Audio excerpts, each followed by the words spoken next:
the Chase Thomas Podcast, for people who have nothing but time to kill. Within the division in the NFL. I like it. On the flip side, though, the Steelers keep winning, unfortunately, for Mr. Jarrett Bailey, and he's just going to go to war with his own fan base week over week because they just keep winning. His guy, Matt Canada, was fired, which I don't believe happened before last week's pod, so we didn't really get to discuss what that looks like for the Steelers. But what did you see for week one without Matt Canada? What looked different? I know Deontay Johnson didn't realize that he had a game to play yesterday in this one that I saw on Twitter briefly. But what did you see from the Pittsburgh Steelers in the first week without Matt Canada, Jarrett Bailey? Well, the offense looked like good, which is weird. Now, the one thing that really stood out was the utilization of the middle of the field. And I think that Eddie Faulkner and Mike Sullivan made it a point to do it right away because the first play from scrimmage for the Steelers was a play action pass to Pat Freiermuth over the middle for a gain of 24. And if you look at Kenny Pickett's passing charts over the past 2 weeks, not one pass over the middle of the field. The fact that they did it the first play, I think that was them saying, look, we recognize the issues that were here. We're gonna try to fix that. And if you look at Kenny Pickett's passing chart throughout the entire day, it looked like an NFL passing chart. This was the best game. I think the most complete game he's had in his career. He went 24, 33, 278. He should have had a touchdown. He threw a dart to Deontay Johnson in the end zone that he should have caught, but he did not. So I can't even blame Kenny Pickett for that. Overall, though, he made a lot of really good throws. What was his best throw?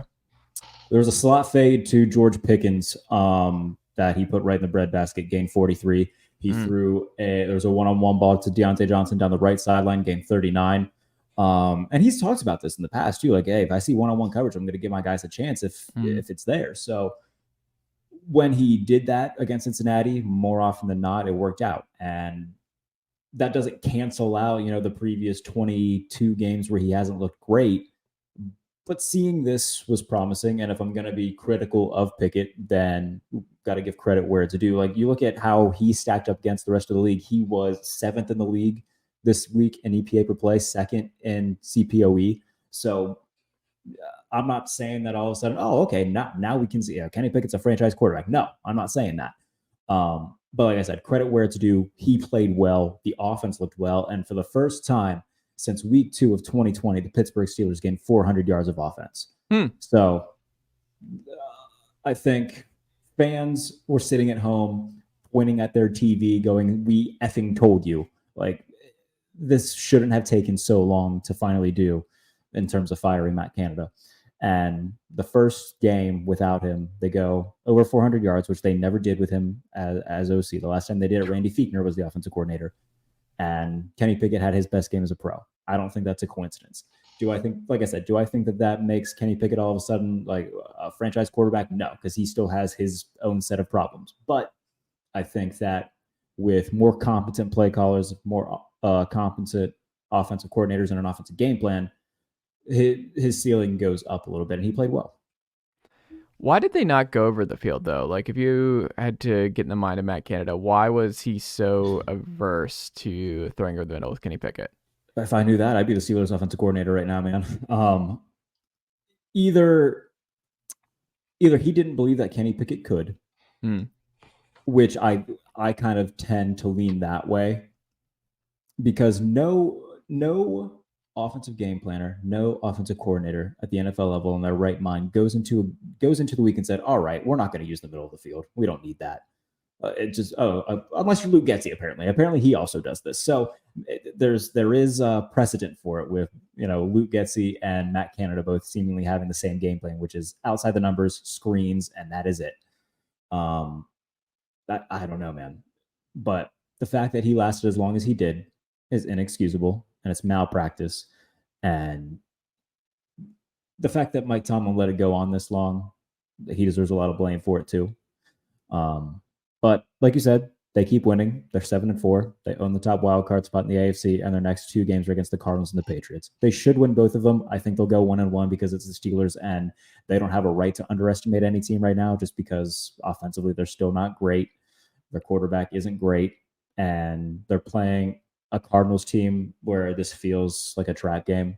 where they're going to underestimate a bad Cardinals team. But Kyler Murray's still there. And I could see them losing that game and then rebounding on Thursday night and beating the Patriots. So if I had to guess right now, they'll be 8-5 after these next 2 games. But if you're 8-5 going to week 15, that's a damn good spot to be in terms of the AFC playoff race. I think the funniest stat that I found about Matt Canada is in the game before the Steelers hired Matt Canada, the Steelers had over 400 yards of offense. In the 44 games with Matt Canada as offensive coordinator, the Steelers did not have over 400 yards of offense. Nope, not once. The first game after firing Matt Canada, the Steelers have over 400 yards of offense. Like, that's just incredible. Like, it's an incredible bit, you know? And a lot of this, too, and I've talked about this ad nauseum at this point behind the steel curtain.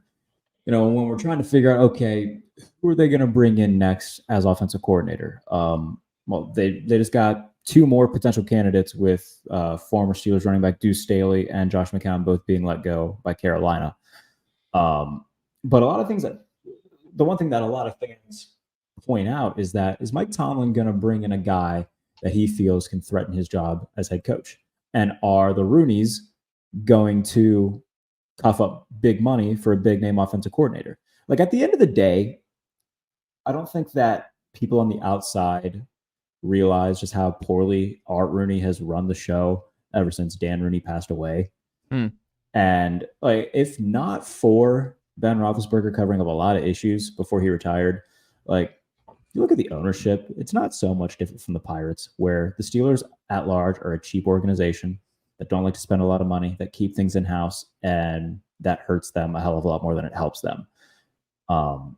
So as much as I would love to see them go out and get somebody that could really help this offense in terms of hiring an offensive coordinator, I'm not going to hold my breath for it because of the reasons I just pointed out. And do I think that there is some of the whole Mike Tomlin doesn't want somebody in the room that could, like, not necessarily threaten his job, but like in the situation with Matt Canada and Mike Tomlin, it's very clear that Mike Tomlin's fine. But if you bring in like somebody like an Eric Bieniemy to run the offense next year, that's a different dynamic. So I do think that there is some merit to that. Is that why Byron Leftwich and Todd Haley are coming up right out of the gate here as next OC? Is that there's no real job threat there in terms of Mike Tomlin's job security, where they are trying to both get back in the league basically and kind of revitalize their careers? And I don't know, are you interested in a rekindling with Leftwich and or Haley? Because the Leftwich stuff is wild. Like we're that feels like forever ago that Leftwich was the OC of a Super Bowl winning team. That feels like forever ago now. No, JP and I talked about this on the last Pump Fake. And as he so aptly pointed out to me, because JP, I defer to JP when it comes to like schematic stuff because he is smarter about that one than me. And what he pointed out is, and what I've since gone back and tried to learn a little bit more about, is the way that Byron Leftwich, his scheme works. And you can correct me if I'm wrong, JP. It's more of a vertical based scheme with a lot of power running. And the one thing that helped mask any of those issues was that number 12 was under center. You don't have Tom Brady in Pittsburgh right now. And you don't have a guy who can run a vertical based scheme right now in Kenny Pickett. So that is the challenge when it comes to, that's the pushback when it comes to hiring Byron Leftwich. With Todd Haley, there was no reason to fire Todd Haley when they did. Mike Tomlin wanted a scapegoat because they just lost to Jacksonville in the playoffs in a game that they shouldn't have lost, and somebody had to be fired. And the Steelers had one of the best offenses in the NFL for a 3-year stretch, and they let go of Todd Haley because somebody needed to be fired. And apparently it wasn't going to be Mike Tomlin. It wasn't going to be Keith Butler. So Todd Haley was the unfortunate scapegoat. In terms of how Kenny Pickett would look in a Todd Haley scheme, I don't know. I mean, when you had Ben Roethlisberger and Le'Veon Bell and Antonio Brown, and at one point Martavis Bryant and then Juju Smith-Schuster, like, you had a lot of weapons and a quarterback with a huge arm that could get it to all of them. Steelers have some weapons right now, but it's younger, some of them not proven, a lot of immaturity, and a quarterback who doesn't have a big arm. So trying to find someone who can, because it's going to be Pickett in 2024. Like, it does not matter how he looks the rest of this year. The Steelers will give Kenny Pickett a 30. I would bet my life on it. So whomever comes in is going to have Kenny Pickett for at least the first year of their tenure. And I think I think that could scare some people away, but we'll see. JP, you had Myles Garrett in there at MVP last week on the pod, but without looking, who are the two leaders in sacks right now? Who's tied? Let's see. Two leaders in sacks. Is Danielle Hunter one of them? Mm-hmm. Is it Danielle Hunter and probably TJ Watt or something? It is TJ Watt. Baby. Is TJ Watt kind of deserving some MVP buzz? Does he deserve the same? No. Is he having the same kind of impact for the Steelers as Myles Garrett is? I wouldn't say he deserves MVP buzz. Defensive Player of the Year conversation, sure. MVP buzz, no. Just because, I mean, for the Browns and the Steelers, I mean, you look at just how vastly better the Browns defense is than Pittsburgh's in every statistical manner. Myles Garrett has had a bigger impact this season, I would say. Now, TJ Watt has had a fantastic year. And if you wanted to say that he's played better than Myles Garrett, then fine. But Myles Garrett has, I'd have to pull up the, I don't know if you have him in front of you, JP. Go. Nicely done, nephew. The Chase Thomas podcast. Hell yeah.